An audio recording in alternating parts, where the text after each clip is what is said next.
और दोस्तों स्वागत हमारे YouTube channel target with SB classes में। दोस्तों भारतीय संविधान से संबंधित आपका यह टॉपिक नंबर 10 है, जो कि आपकी नागरिकता यानी कि सिटीजनशिप से ली गई है। ये वीडियो सभी एग्जाम के लिए दोस्तों काफ़ी इंपॉर्टेंट साबित होने वाला है, चाहे आर ओ का पेपर है, यूपी पीसीएस का पेपर है, यूपी पुलिस री एग्जाम की बात है, या फिर बिहार शिक्षक भर्ती का जो पेपर आपका स्थगित हो गया उसके लिए भी काफ़ी इंपॉर्टेंट दोस्तों ये वीडियो साबित होने वाला है। आइए देखते हैं दोस्तों क्वेश्चन नंबर 1। भारतीय संविधान के किन अनुच्छेदों में नागरिकता संबंधी प्रावधान किए गए हैं? अनुच्छेद 1 से 4, अनुच्छेद 5 से 11, अनुच्छेद 12 से 35 या फिर अनुच्छेद 36 से 51। Question number 1। तो सही आंसर दोस्तों आपका अनुच्छेद 5 से 11 में क्या दिया है, आपका नागरिकता दिया गया है। अनुच्छेद 1 से 4 में संघ और उसका राज्य क्षेत्र के बारे में वर्णन किया गया दोस्तों। 12 से 35 में आपका मौलिक अधिकार और 36 से 51 में आपका डीपीएसपी का उल्लेख किया गया है। तो सही आंसर क्या दोस्तों आपका option number B. Question number 2। भारतीय संविधान निम्नलिखित में से कौन सी नागरिकता प्रदान करता है? एकल नागरिकता, दोहरी नागरिकता, उपयुक्त दोनों या उपयुक्त में से कोई नहीं। तो भारतीय संविधान दोस्तों एकल नागरिकता का प्रावधान करता है, जबकि अमेरिका में देश की भी नागरिकता होती है और अपने स्टेट यानी कि राज्य की भी क्या होती है, नागरिकता प्राप्त होती है। इस प्रकार वहाँ के नागरिकों को दोहरी नागरिकता प्राप्त होती है, लेकिन भारत में एकल नागरिकता का प्रावधान किया गया है, वह है भारत का नागरिकता। Question number 3। किस संविधान के तहत संसद को नागरिकता के संबंध में कानून बनाने का अधिकार प्रदान किया गया है? अनुच्छेद 5, अनुच्छेद 9, अनुच्छेद 10, अनुच्छेद 11। तो सही आंसर दोस्तों आपका अनुच्छेद 11।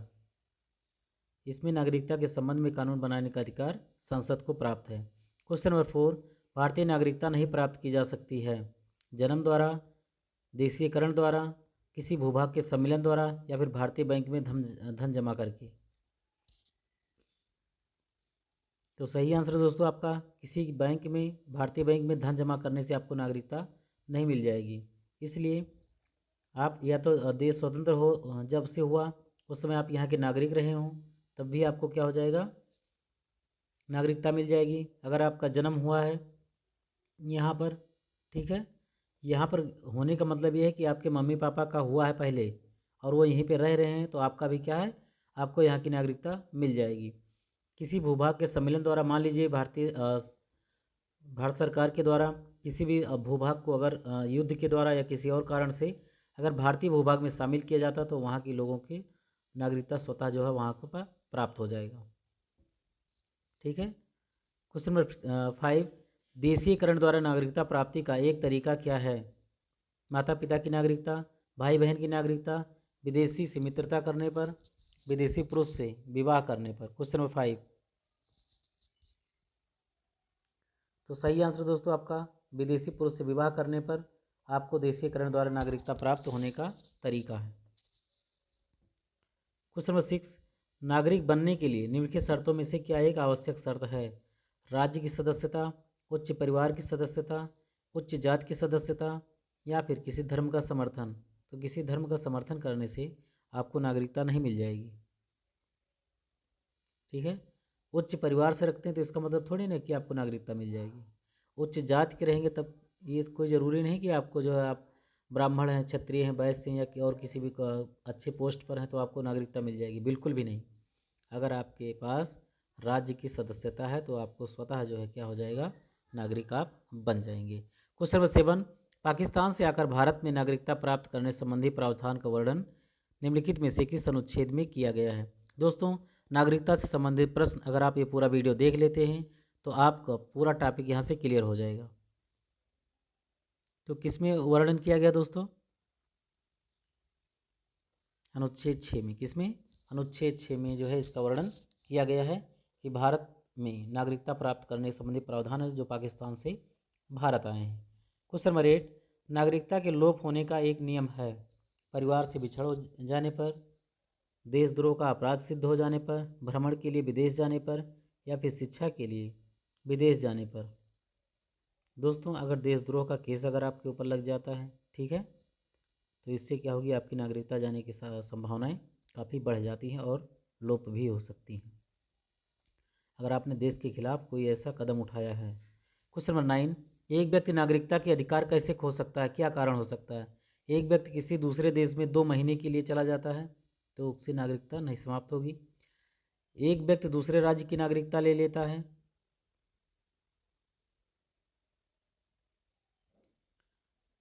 तो ये भी कोई ज़रूरी नहीं है। एक व्यक्ति राज्य के कर्तव्यों का प्रदर्शन नहीं करता है, तो कर्तव्यों का प्रदर्शन नहीं करने की वजह से आपकी नागरिकता नहीं जाएगी, बिल्कुल नहीं। एक व्यक्ति बहुराष्ट्रीय कंपनी में काम करता है, एक मल्टीनेशनल कंपनी अगर मान लीजिए इंडिया में ही वो व्याप्त है, अगर वो काम करता है तो क्या उसकी नागरिकता चली जाएगी, बिल्कुल नहीं। अगर दूसरे राज्य की नागरिकता ले लेता है, ठीक है, तो व्यक्ति वहाँ की नागरिकता क्या होता है, खो देता है। ऑप्शन बी क्या है आपका सही है। नंबर 10, निम्नलिखित में से कौन सी शर्त भारत की नागरिकता प्राप्त करने के लिए नहीं है। अधिवास, वंशाक्रम, पंजीकरण या फिर संपत्ति स्वामित्व। क्वेश्चन नंबर 10, तो अधिवास दोस्तों अगर आप यहाँ पे रह रहे हैं तो आपको क्या हो जाएगा, नागरिकता आपको यहाँ की मिलेगी। वंशानुक्रम है दोस्तों, अगर आपके पापा हैं यहाँ की नागरिकता लिए तो आपको स्वतः नागरिकता मिल जाएगी। अगर आप बाहर से हैं कुछ कंडीशन के साथ, अगर आप 6 महीने या उससे अधिक समय अगर यहाँ पे व्यतीत करते हैं तो भी आपको यहाँ से नागरिकता मिलने की संभावना है। संपत्ति स्वामित्व, ठीक है, संपत्ति का स्वामित्व होने से आपको नागरिकता नहीं मिलेगी। ऑप्शन डी क्या है आपका सही है। क्वेश्चन नंबर 11, भारत की नागरिकता निम्नलिखित में से किस प्रकार प्राप्त की जा सकती है। जन्म से, बिल्कुल सही। वंशानुक्रम से, बिल्कुल सही है। देशीयकरण से, बिल्कुल सही है।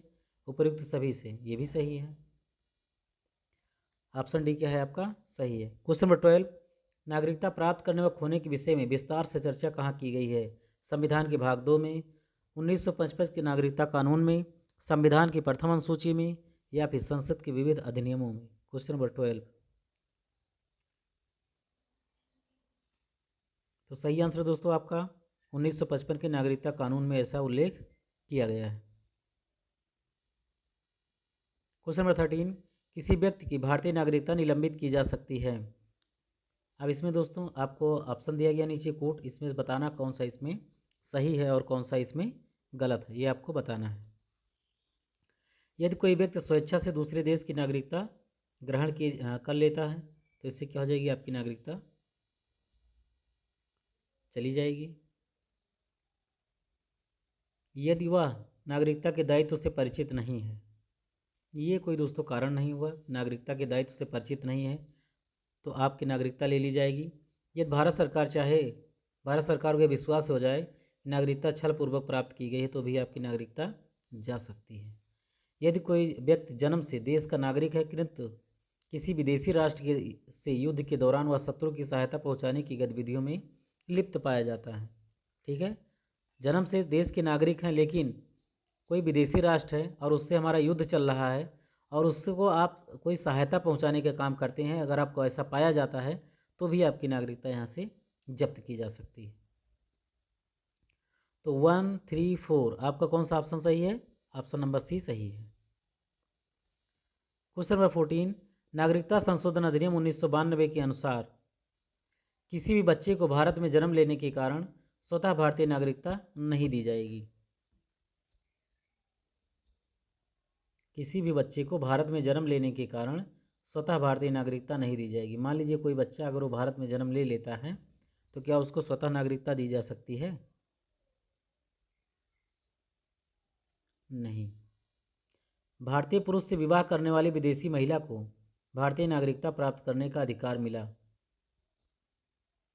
ये भी बात सही नहीं है। भारतीय पुरुष से अगर मान लीजिए कोई विदेशी महिला शादी कर लेती है तो क्या उसको भारतीय नागरिकता प्राप्त करने का अधिकार मिल जाएगा, नहीं, उसको भी अप्लाई करना पड़ेगा, स्वतः नहीं हो पाएगा, कुछ कंडीशन के साथ उसको यहाँ रहना पड़ेगा। ऑप्शन सी, भारत के बाहर पैदा होने वाले बच्चे को यदि उसकी माँ भारतीय है तो उसे भारतीय नागरिकता प्राप्त होगी, ये बात सही है। मान लीजिए कोई भ्रमण पे गया है या कहीं और गया है, ठीक है, अगर उसके मम्मी के पेट में अगर बच्चा अगर वो बाहर पैदा हो जाता है तो क्या उसको नागरिकता नहीं मिलेगी, मिलेगी, 100% मिलेगी।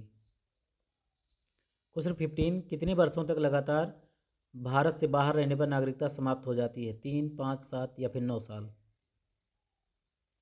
सही आंसर दोस्तों आपका 7 वर्ष। अगर भारत से बाहर रह रहे हैं 7 वर्ष तक तो आपकी नागरिकता स्वतः क्या हो जाएगी, समाप्त हो जाएगी।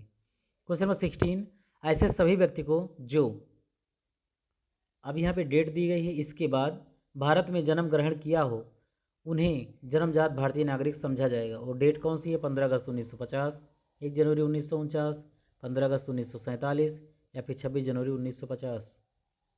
क्वेश्चन नंबर 16,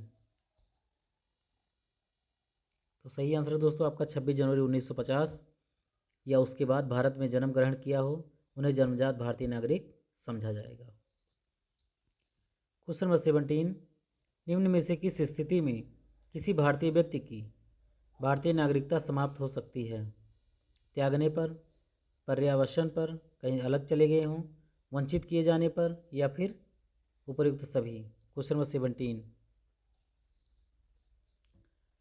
तो सही आंसर दोस्तों आपका उपयुक्त सभी। अगर मान लीजिए भारत सरकार के द्वारा अगर आपको वंचित कर दिया जाता है, ठीक है, कि आप यहाँ रहने योग्य नहीं हैं, आप जो है हमारे लिए खतरा बने हुए हैं, तब भी आपकी क्या नागरिकता समाप्त हो जाएगी। अगर आप त्यागने की जो है प्रयास करते हैं, त्याग देते हैं, तब भी आपकी समाप्त हो जाएगी। या फिर कहीं और जो है अलग जा कर के बस गए हैं, तब भी आपकी नागरिकता चली जाएगी। क्वेश्चन नंबर 18, निम्न में से किस स्थिति में किसी व्यक्ति को भारतीय नागरिकता से वंचित नहीं किया जा सकता? निर्वाचन के दौरान, आपातकाल के दौरान, युद्ध के दौरान या फिर उपयुक्त सभी। तो सही आंसर दोस्तों आपका उपयुक्त सभी। इन चाहे निर्वाचन के दौरान कोई किसी का लोकसभा का या आपका विधानसभा का चुनाव चल रहा है तब भी आपकी नागरिकता नहीं जाएगी। कोई आपातकाल चल रहा है तब भी आपकी नागरिकता नहीं जाएगी।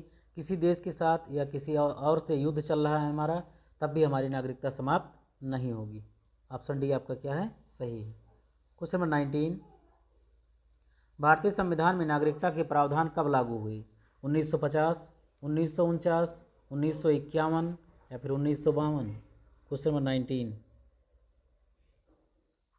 क्वेश्चन नंबर 19, 1949, नागरिकता के प्रावधान 1949 में लागू हुए थे। क्वेश्चन नंबर 20, भारतीय संविधान के अंतर्गत भारत के नागरिकों को वह कौन से अधिकार प्राप्त हैं जो गैर नागरिकों को नहीं हैं? भारतीय संविधान के अंतर्गत भारत के नागरिकों को वह कौन से अधिकार प्राप्त हैं जो गैर नागरिकों को नहीं हैं? कुछ सार्वजनिक पदों की पात्रता, जो आपके सरकारी पद होते हैं, उसमें आपको पद को प्राप्त करने के लिए आपके पास योग्यता होती है, ये बात बिल्कुल सही है। संसद और विधानमंडल के सदस्य होने का अधिकार, ये भी बात सही है।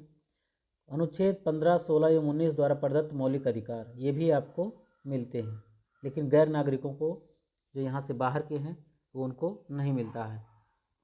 तो इस प्रकार क्या है आपका ऑप्शन डी क्या है, सही है। क्वेश्चन नंबर 21, संविधान द्वारा प्रदत्त नागरिकता के संबंध में संसद ने एक व्यापक नागरिकता अधिनियम बनाया था।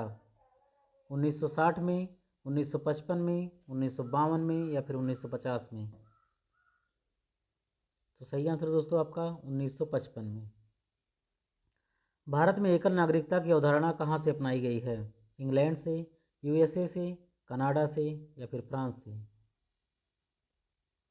एकल नागरिकता का प्रावधान कहाँ से लिया गया? अमेरिका में तो दोस्तों दोहरी नागरिकता है। क्वेश्चन नंबर 22, तो कहाँ से लिया है? इंग्लैंड से। कहाँ से? इंग्लैंड से हमारे देश ने ग्रहण किया है। क्वेश्चन नंबर 23, भारत में रहने वाला ब्रिटिश नागरिक दावा नहीं कर सकता व्यापार और व्यवसाय की स्वतंत्रता का अधिकार, विधि के समक्ष समता के अधिकार का, ये बात सही है। जीवन और व्यक्तिगत स्वतंत्रता की सुरक्षा के अधिकार का, ये बात भी सही है। धर्म की स्वतंत्रता के अधिकार का, ये भी बात सही है। लेकिन व्यापार और व्यवसाय की स्वतंत्रता का अधिकार नहीं मिल सकता। इसका दावा नहीं कर सकते कि हम व्यापार करेंगे, व्यवसाय करेंगे, ठीक है, इसके लिए आपको परमिशन लेना जरूरी है। क्वेश्चन नंबर 24, किसी देश में दोहरी नागरिकता का सिद्धांत स्वीकार किया गया है? संयुक्त राज्य अमेरिका में, कनाडा में, ऑस्ट्रेलिया में या फिर भारत में। तो सही आंसर दोस्तों आपका संयुक्त राज्य अमेरिका में जो है दोहरी नागरिकता का प्रावधान है। क्वेश्चन नंबर 25, नागरिकता निम्नलिखित में से किन विधियों द्वारा प्राप्त की जा सकती है? जन्म द्वारा, बिल्कुल सही। आनुवंशिकता द्वारा, बिल्कुल सही। पंजीयन द्वारा, अगर आप रजिस्ट्रेशन कराना चाहते हैं, पंजीकरण कराना चाहते हैं तो उसके द्वारा भी आपको प्राप्त हो सकती है। अनुरोध द्वारा, अनुरोध द्वारा आपको नहीं मिलेगा कि हे भारत सरकार, हमको जो है, हम इस देश से आए, हमको नागरिकता दे दो, हाथ जोड़ करके अनुरोध विनोद करो तो कोई उस पर सुनवाई नहीं होगी। इसके लिए आपको पंजीकरण कराना जरूरी होगा। तो उसके अनुसार अगर आप उसके मानक को पूरा करेंगे तभी आपको जो है वहाँ से नागरिकता मिलेगी भारत की। इस प्रकार ऑप्शन सी क्या है आपका सही है। नागरिकता प्राप्त करने के लिए शर्तें निर्धारित करने वाला सक्षम निकाय कौन सा है? चुनाव आयोग? चुनाव आयोग डिसाइड करेगा? बिल्कुल नहीं। राष्ट्रपति? उसके पास इतना समय नहीं है। संसद और विधानसभाएं? अरे विधानसभा कहाँ से आ गया भैया? विधानसभा नागरिकता निर्धारित करेगा? नहीं। सही आंसर दोस्तों आपका क्या? संसद। ठीक है, संसद ही क्या करता है? नियम कानून बनाता है नागरिकता के लिए और भी सारी चीज़ों के लिए। तो सक्षम निकाय यही है, यही डिसाइड करेगा कि आप भारत में रहने योग्य हैं या फिर नहीं। तो ये था दोस्तों आपका नागरिकता से संबंधित प्रश्न। दोस्तों आई होप दोस्तों आपने इसको एंजॉय किया होगा। मिलते हैं दोस्तों नेक्स्ट वीडियो में बहुत जल्द। Thanks for watching. जय हिंद।